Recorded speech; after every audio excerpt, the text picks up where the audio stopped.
Jacksonville, Florida, on a beautiful sunny springtime afternoon. It looked a lot like today. It was just 25 degrees warmer. Since I'd been away from home for a week, it was time to do some laundry.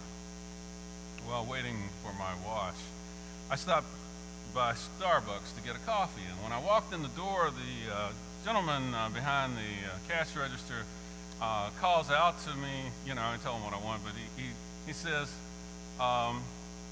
where are you from? I can tell that you are not from around here. I get that, especially when I'm in the South. People stop me in the aisles. I was in Walmart in Georgia, asked me the same question. And I said, well, where would you guess that I'm from? And he said, well, you don't have much of an accent, so I'd say maybe California or New York. I said, I was born and raised in Alabama. He said, really? I never would have guessed that. So I went on to tell him that I had been away from home for a long, long time, and that was probably a part of the reason why I didn't sound like I was a native. We continued to carry on in a joking manner for a bit longer because business was a little bit slow, but as I got my coffee and I was moving on, I reflected on the encounter, and it reminded me of how much our world has changed in my lifetime. And a lot of it is due to national and global brands and the service that they provide. I can count on walking into a Starbucks anywhere in the United States and in other nations and know that I'm going to be greeted pleasantly. Not only that, I'll receive a drink or pastry that I already know and definitely will enjoy. That type of widely available public hospitality did not exist for me in the United States that I was born into. Growing up in the 60s, the son of a pastor, we traveled a lot in our home state of Alabama, which is still very near and dear to my heart. During that time, inhospitality, lack of hospitality for people of color, was coded into state law. And it was not specifically prohibited by federal law. Just as the LGBT community fights for legal rights to pay for services such as wedding cakes or to have access to bathrooms these days, so in that time Negroes were fighting for those types of basic rights.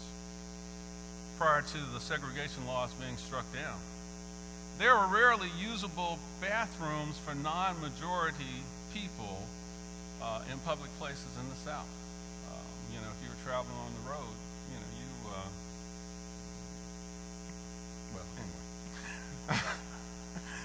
there were, and just to put it all in context, there were no national restaurant chains where families of any ethnicity knew what they'd received before they tried it at all, no matter what their color was.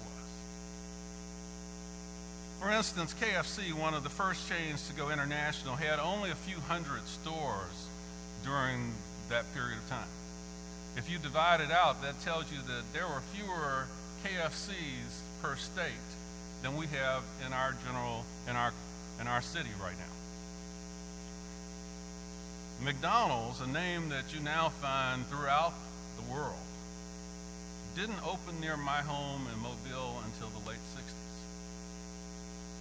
Prior to that, in a world with essentially no national brands and little regulation of interstate commerce, for black folks to walk into a restaurant and seek service was to ask for hostility and even violent rejection.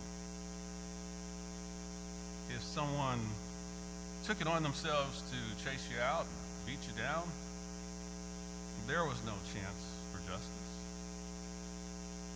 So instead of hospitality that we now can expect, we received hostility, and if we dared to complain about it, injustice.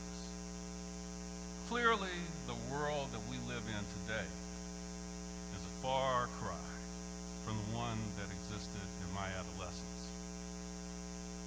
course, when I watch the news today, just like most of us, I hear some troubling things. These days, the lines of division tend to be religious beliefs, national origin, and politics. Imagine, well, we don't have to imagine it, people get exalted because of who people of another race think that they might have voted for president.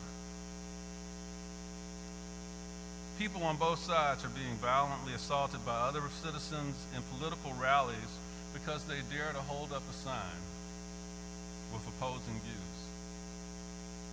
Strangers have stabbed or shot people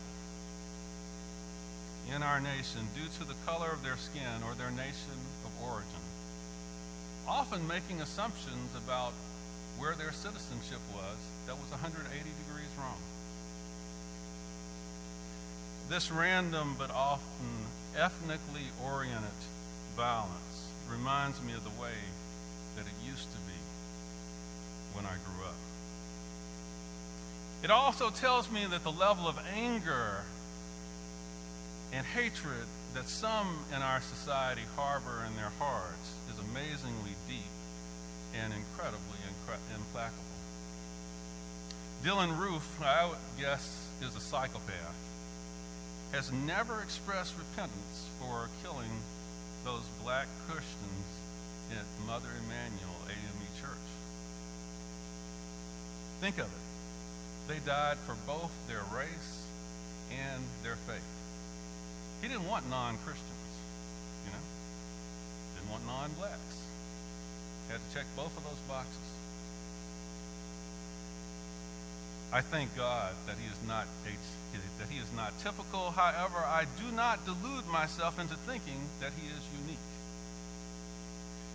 I thought of this when I reflected on the hostility that the disciples encountered when they went into Samaria.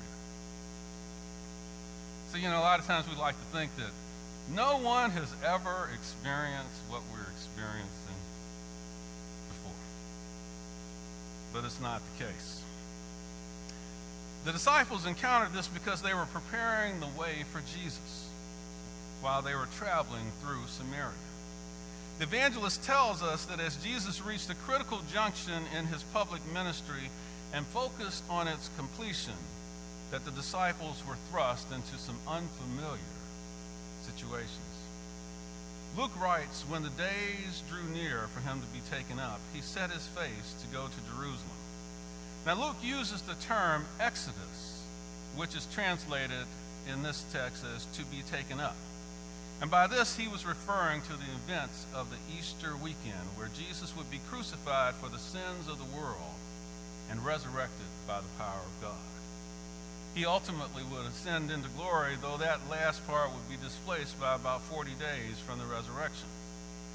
Well, Jesus had just a few verses before this in Luke 9 informed his disciples that he would be going to Jerusalem to be crucified. And they were not very happy to receive this news. We think a lot about the resistance that Jesus got from outside. He got a lot of resistance from inside too. So, as they were struggling, very understandably, to grasp what was going to happen, the text tells us that Jesus resolutely set his face to move steadily forward to Jerusalem. But it's really strange because this is verse 9. He starts his public ministry in verse 4. He doesn't get to Jerusalem till verse 19. It takes him another 10 chapters to work his way over to Jerusalem. So this is not a geographical journey. And as you read through the intervening chapters, we find that he spent much of his time teaching his disciples, preparing them for their futures after Jerusalem, because he knew what they would be facing. The phrase "set his face" evokes memories of a passage in Isaiah where the suffering servant set his face to experience suffering and abuse to bring about healing and wholeness. It's very unusual literature. There are like 4 different suffering songs and We had one of them as our call to worship, and but there are four of them. That famous passage that Jesus reads when he opens his public ministry, that's from another one.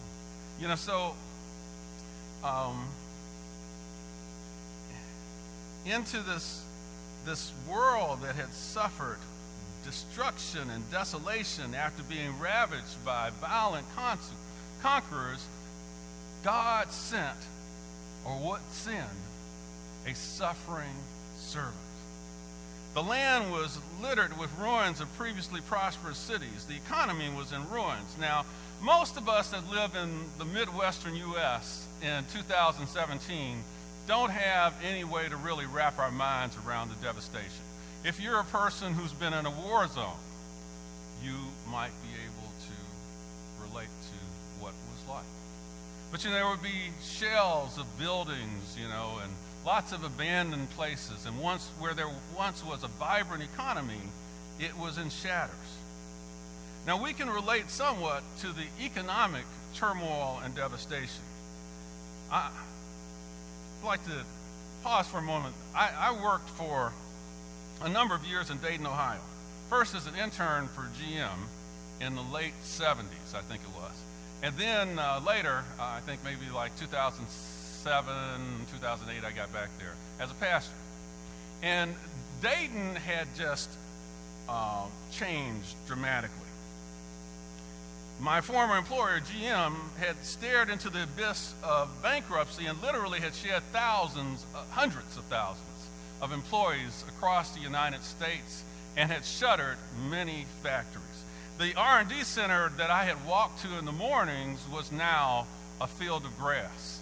Some of the plants where I had done projects were shuttered, and there were for sale signs. Who wants to buy a GM plant?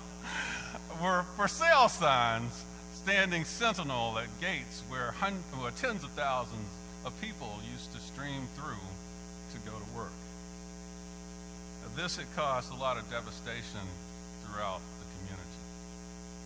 So streets that used to be filled with people driving down them with GM luxury cars that they had gotten on discount now ran in front of houses that were shuttered, that were occupied by pigeons and stray animals. It was economic devastation. And it wasn't just GM. Other captains of industry born in Dayton, such as National Cash Register, better known as NCR, and Mead Paper Company and Standard Register, had shuttered major operations and moved on to greener pastures. Jobs were lost, and economy and society were just wrecked. Dayton still hadn't really come out of it. They're coming out of it, but they got hit a lot harder than we did.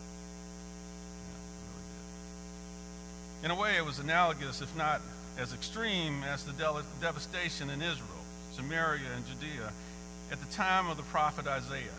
And God's answer was to send one that would suffer for the sins of the people. I mean, it's just a bizarre answer. No one would anticipate that that's how you get out of that. That would take the iniquities of the people into his own flesh, that would break the cycle of violence by conquering it with love and a life that would not end. Whether the Isaiah had the Messiah in mind is a matter for scholarly discussion. But Jesus would live out this mission through his ministry and by sacrificing his life on the cross. The iniquities of the people would be upon him, and by his stripes we would be given gifts of healing and liberation from bondage. And yet arriving in Jerusalem to complete this mission takes Jesus many more chapters. The disciples did not yet get it, wouldn't fully get it even the night beforehand in Gethsemane.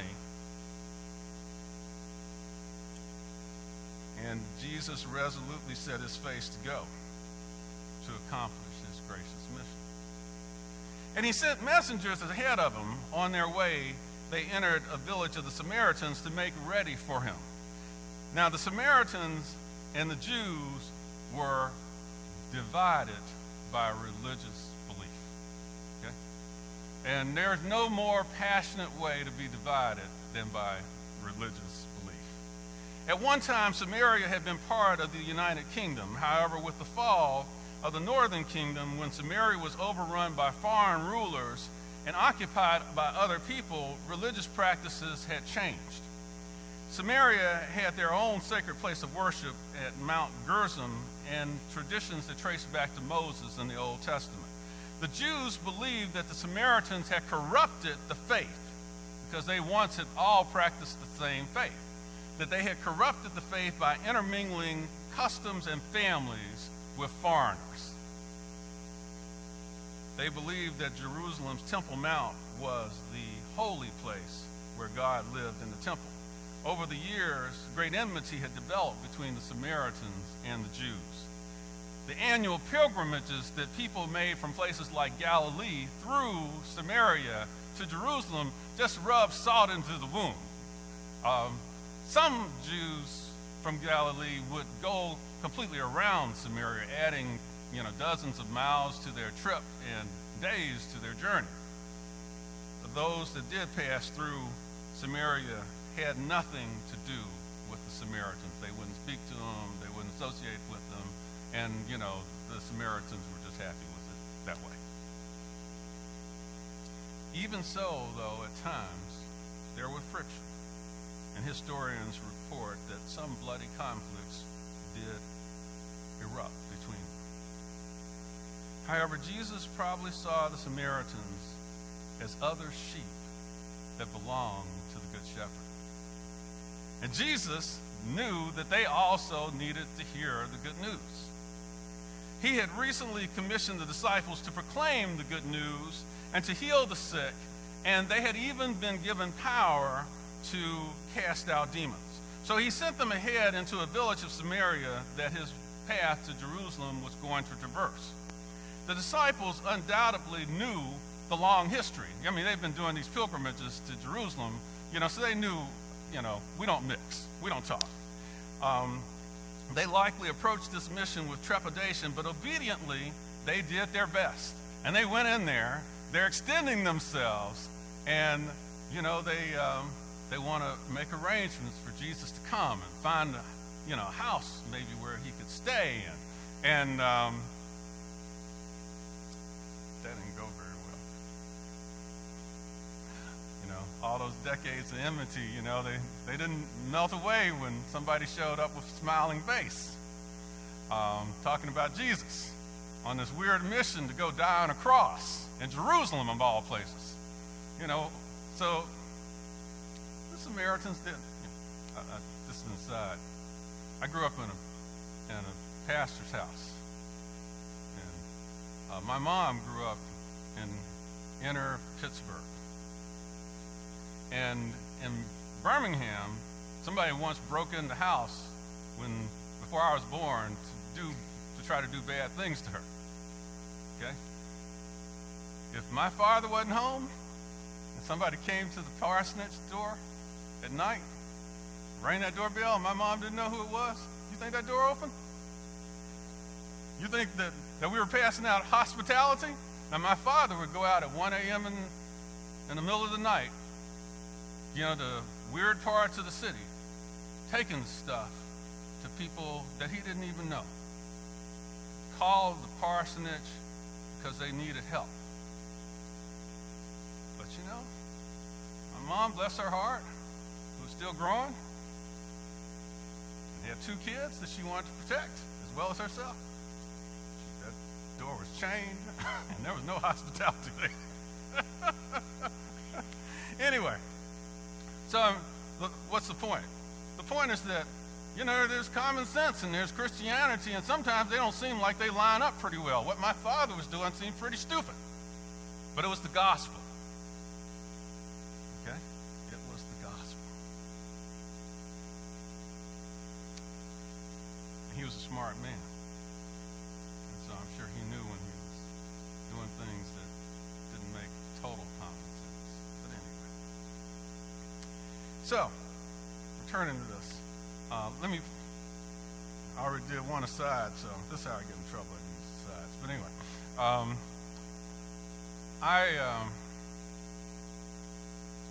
sometimes these things can be buried really deep in people, and you just don't understand how deep they are. My wife and I, years ago, before Christy was born, we were traveling to Toronto, Ontario. We had left Cincinnati, and we had driven up 75. We got to Detroit. And I looked on the map, and I saw that there was this road that ran alongside the St. Clair River. And that rather than crossing at the first interstate bridge that we would get to into Canada, we could go along the St. Clair River. It looked like it was a beautiful drive. And we could cross the interstate bridge that was just south of Lake Huron.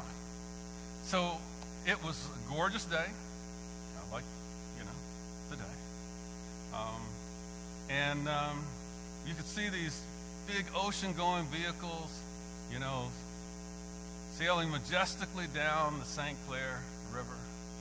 And I saw some restaurants. It's like, it had been a while since we left home. We could stop there and get lunch. And, it'd be great. My very outgoing and extroverted wife, who had lots of white friends and black friends, it's like, no way. She was not getting out of that car. Really? She hadn't seen a black person since we had left Detroit. Fortunately, she had prepared for the trip. There was food in the car, because we didn't see any black folks till we got to Toronto. So, that was when we had our next sit-down meal. Until then, it was snacking on stuff in the car.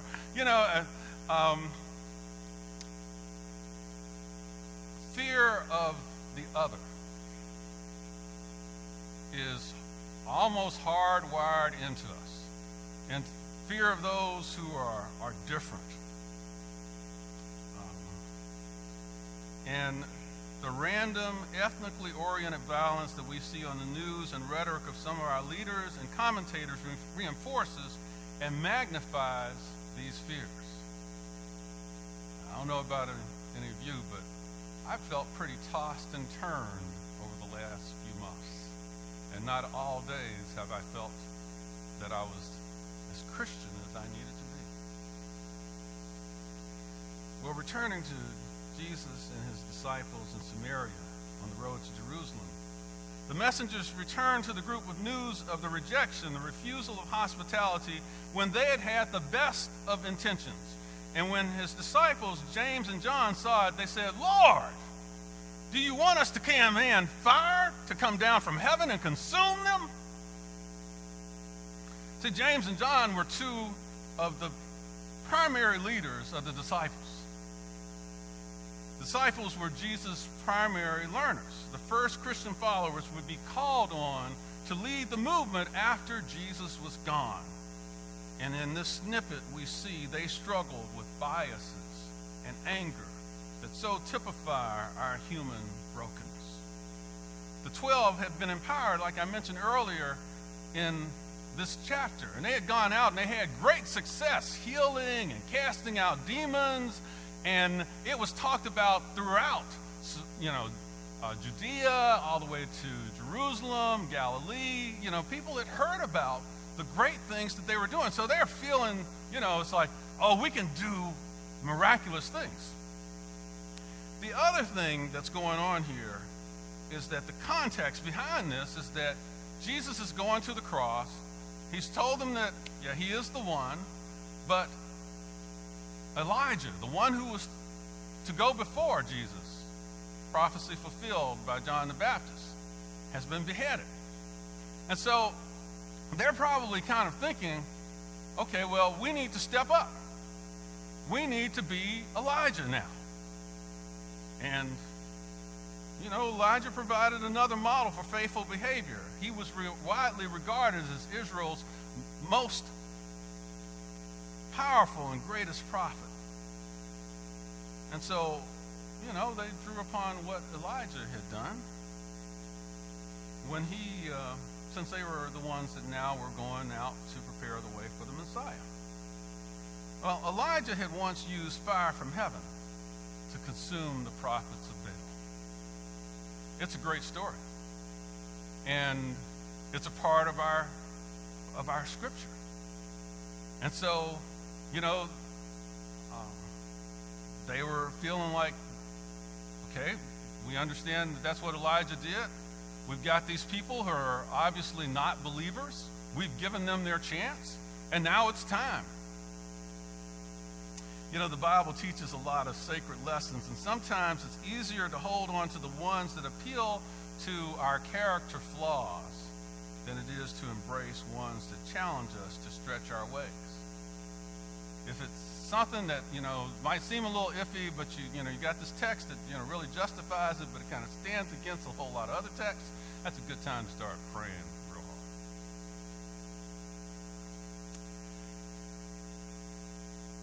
Well, the text tells us that Jesus turned and rebuked them. And some of the ancient authorities say that he said, "You do not know what spirit you are of, for the Son of Man has not come to destroy human lives, but to save them." Yes, Elijah is one of our heroes from the scriptures. And yes, Elijah was guided by God.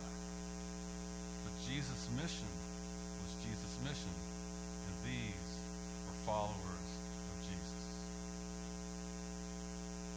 And Jesus had come to save lives. And it says I say in the text that Jesus turned because, as usual, he was leading them.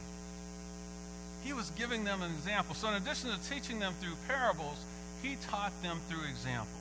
He taught them by giving examples when he was healing, and when he was dealing with questions, and when he used his self-restraint, when he could have called down the angels to destroy those that came after him, when he got on the cross. These were all powerful examples that Jesus provided to those who followed him. And when they finally reached Jerusalem in the upper room, Jesus was continuing to teach the disciples. And there's that text where he humbles himself to serve the disciples by washing their feet. I was in a church the other day, and somebody, he was having fun. He had everything ready to wash feet. He threatened us. He was just playing with us. He wanted us to feel the thought of, oh, you might have to come up here in front of everybody and take your shoes off. But Jesus humbled himself to wash their feet, to serve them. And then Jesus said to his followers, "I have set you an example that you should do as I have done for you." The disciples saw his examples when he was teaching them with parables that challenged them to think, challenging the pronouncements of the talking heads of their day, the Pharisees and the Sadducees, in all the other ways, all the examples. And they learned powerful lessons from these. And, I was thinking about where was one of the greatest places to see what they learned. And I just love this text in 1 Peter, where Peter in his epistle writes, "But if you endure when you do right and suffer for it, you have God's approval. For to this you have been called, because Christ also suffered for you, leaving you an example so that you should follow in his steps." Wow. Approval. So we talk a lot about forgiveness and mercy. And Peter tells us that beyond forgiveness and mercy, that if we suffer on these missions where Christ sends us to do the right thing, we can also be approved. That's pretty amazing. that we could receive God's stamp of approval if we're willing to suck it up and suffer to build the kingdom and endure persecution and punishment. He even says that it's our calling as Christians to do that. Can you wrap your minds around that? That not only were we saved, but we have a calling. That song that the choir sang, I've been so deep in this text and so many other texts, and I got so many notes on this, you know. I was almost in tears. Okay. Oh, it was beautiful. It was beautiful. And the message in it,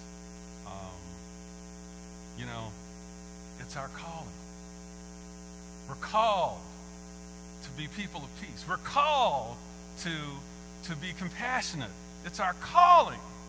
And not everyone will appreciate that, and it won't always get us rewarded by people here, but it will get us approved by God Almighty. Yeah. So anyway, and then Peter uses this word for example that's a very interesting one. It's only used, it and its roots are used 6 times in the New Testament.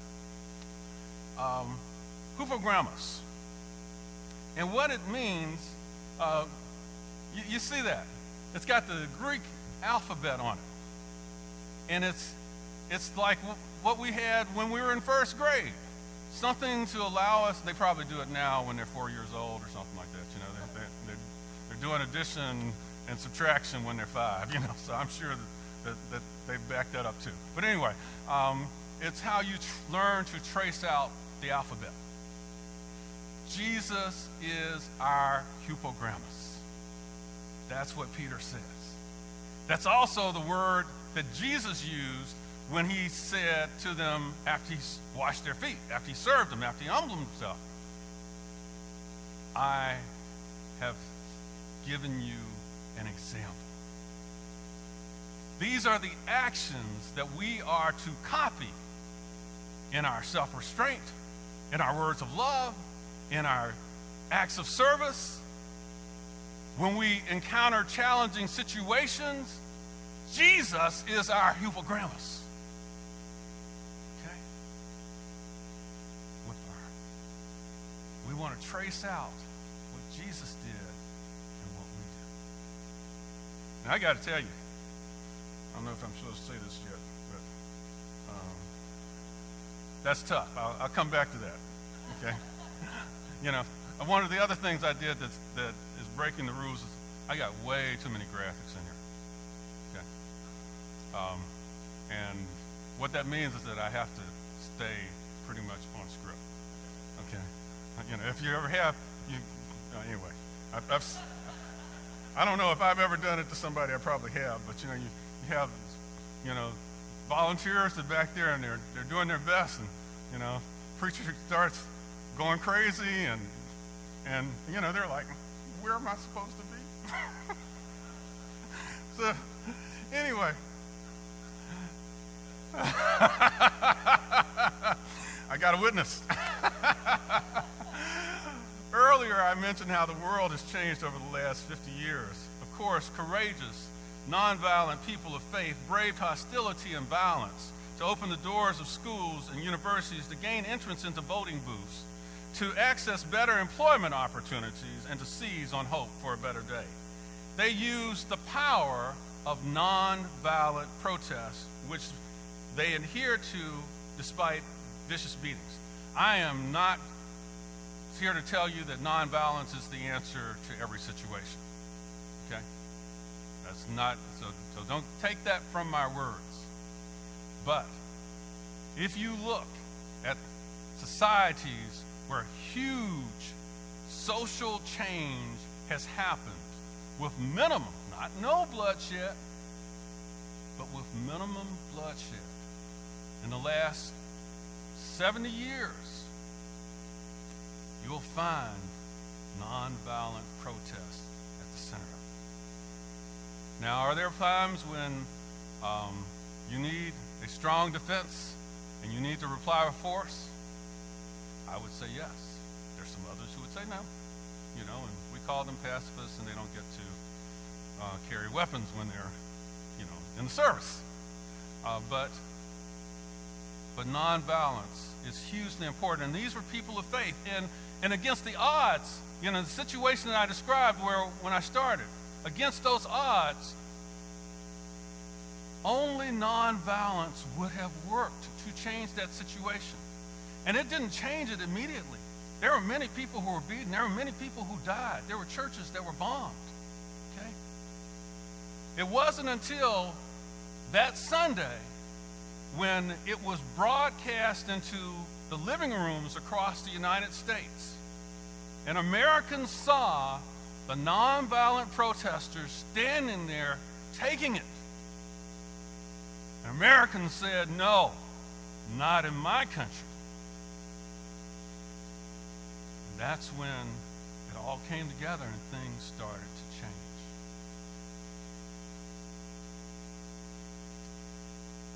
Well, they were following Jesus' example. They looked to the Prince of Peace for their inspiration. Okay? Now, my personal experience is that sometimes when things have happened to us, when we've had bitter losses, when we've gone through betrayals, when, you know, life has tossed us around and given us things that we don't deserve, that we can be filled, I know I can get, you know, hurt, feel some bitterness. I know enough about the Bible and about the life of Jesus that I know when impulses in me are not consistent with the teachings of Jesus Christ. It's like, okay, Lord, I need your help. I need your healing. Okay, Lord, please forgive me for the unchristian thoughts that I had. Okay, Lord, you know, I've not been so on fire. Restore my fire again. I had to sing that song a few months ago. And it was a test for me because at that time my fire wasn't burning very hard. And it's like, okay, well, I wasn't planning to pray that prayer yet. But it's like, you know, I signed up to sing. That's what we were singing. You know? So, oh gosh, I got relit that day. Yes, God will answer that prayer. And then we can be Christ's healing presence in a world filled with division and hatred. Well, returning to Samaria some 2,000 years ago, we see Jesus' action was to leave that Samaritan village that rejected him till a future time. The text says that then they went on to another village. And if we read through Luke's narrative, we don't see them ever come back to Samaria during Jesus' lifetime. Okay? They get close, but Luke doesn't show them there again. Not until Acts 1:8.